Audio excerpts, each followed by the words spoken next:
요양보호사 TV 이기론입니다.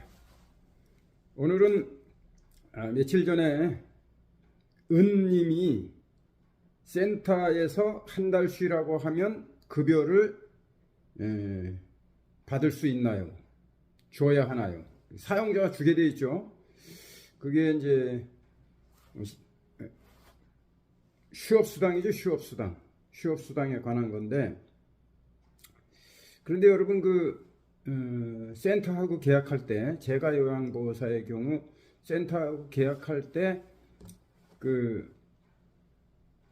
계약이 종료된다는 데 사인한 게 있어요. 여러분들이 그게 뭐냐면 대상자가 사망했거나 병원에 입원했거나 보호자가 요양보호사를 원치 않는다, 뭐 이런 개 같은 소리를 하는 거죠.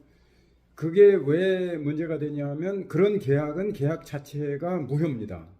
왜냐하면 근로기준법에서 근로기준법이 정한 것에 못 미치는 계약이 되는 거죠. 그러니까 근로자에게 불리한 계약은 근로기준법이 정한 것에 못 미치는 계약. 가령 예를 들면 우리가 1시간에 지금 9,820원인가 이런데요, 10,000원으로 하는 건 괜찮아요. 근데 9,500원으로 계약을 했다, 사인을 했다, 그래도 그건 무효입니다. 무효고 그 사인과는 관계없이 그 근로기준법에서 정하는, 최저임금법에서 정하는 돈을 줘야 되죠.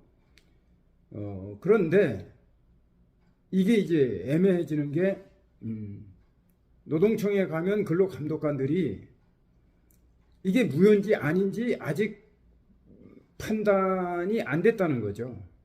아주 분명한 최저임금법 위반은 그건 명시적으로 딱 숫자가 나와 있으니까 받아들여지는데, 그런데 계약 해지 사유에 대상자가 뭐 병원에 입원했다든지 사망했다든지 뭐 이런 거 가지고, 또 보호자가 그만두게 했다, 뭐 이런 걸 가지고 근로자를 영향을 미치는데 사인을 했다는 게 이제 문제인데, 사인을 했어도 근로계약은 사실은 무효입니다. 그렇지만은 노동감독관들이 그것을 무효로 안 받고 민사로 소송을 해서 무효 확인 소송을 받아오라 그래요. 그러면은 인정해 주겠다. 아니 그게 아주 작은 사건을 가지고 이걸 소송까지 해야 된다는 게 말이 안 되잖아 이게. 그렇지만은 근로감독관이 사용자 편을 들어서 그렇게 해줄 때는 우린 정말 어려움에 봉착이 되는 거죠. 근로기준법은 사용자 귀책 사유로 휴업을 했을 때 휴업수당을 주게 돼 있어요. 사용자 귀책 사유. 그러면 근로자 책임이 아닌 사유는 다 사용자 귀책 사유예요. 그렇다면은 사용자가, 센터장이 대상자는 일터거든요.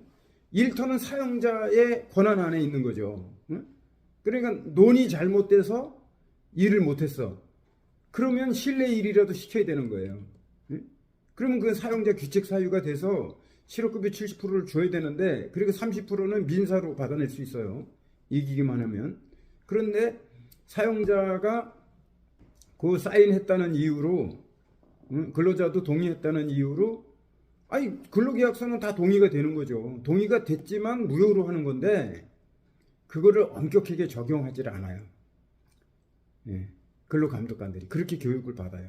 그래서 참 어려워요. 여러분들이 실업급여 받을 때도 그 윗선에서 말이에요, 창구 직원 윗선에서 웬만하면 돌려보내라 그런단 말이에요. 웬만하면 돌려보내라. 왜 그러죠? 윗선에서는 이게 돈이 부족한 거예요. 실업급여 줄 수 있는 돈이 부족하니까 창구에서 웬만하면 돌려보내라. 그러니까 창구 직원은 이걸 증거 남기지 않고 돌려보내는 방법을 택한단 말이야. 그러니까 접수 자체를 안 받는 거예요. 접수를 안 받았다는 거예요. 그러니까 거기 앞에 가갖고 막 지랄지랄 해야 돼요.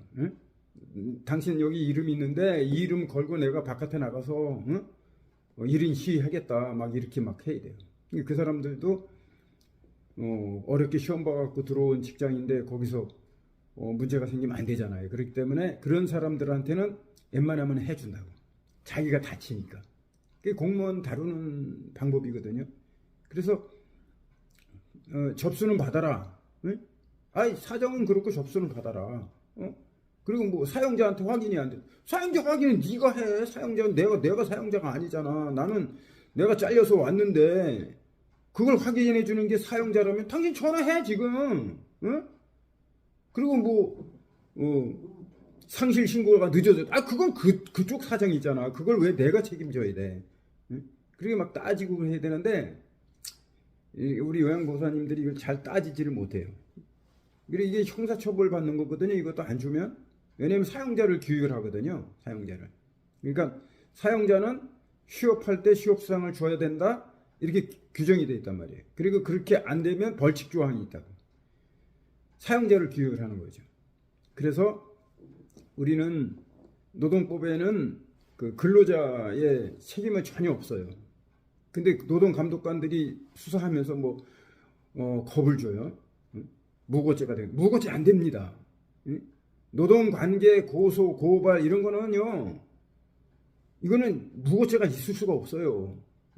그거는 일반 경찰에서는 그럴 수 있지만은 이건 근로관계가 확실하잖아요. 근로관계가 확실해서 내가 왔기 때문에 이거는 뭐 저 사람들 처벌 목적으로 우리가 거짓말을 하고 한 게 아니란 말이에요. 얘기는 조금 다른 데로 갔는데 우리가 분명히 알아야 되는 것은 그 사용자 귀책 사유로 휴업이 됐을 때 휴업 수당을 70% 줘야 된다. 요거를 알고 계시고 그리고 사용자 귀책 사유인가 아닌가는 근로자 책임이 없을 때 이렇게 됐을 경우 비가 와서 일을 못했다. 바깥에서 일하는 거. 그건 사용자 귀책 사유예요. 왜? 일터니까. 일터를 자기가 비를 가려주면 되잖아.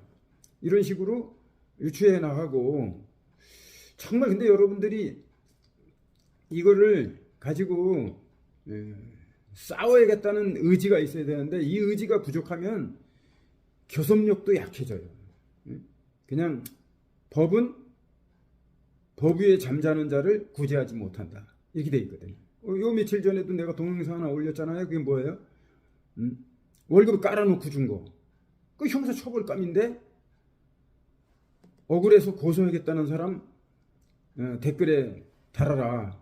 그러면 10명이 생기면 내 10명 다 한꺼번에 하겠는데 전국을 하나로 할 수는 없고 노동지청 단위로 10명이 되면 내가 고발을 해주겠다.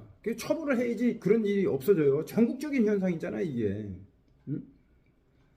최소 31일 안에 줘야 되는 거거든요.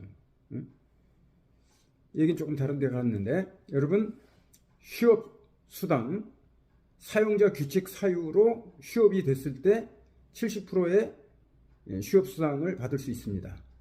받을 수 있기 없기 있기 요양보호사 TV 이기론입니다.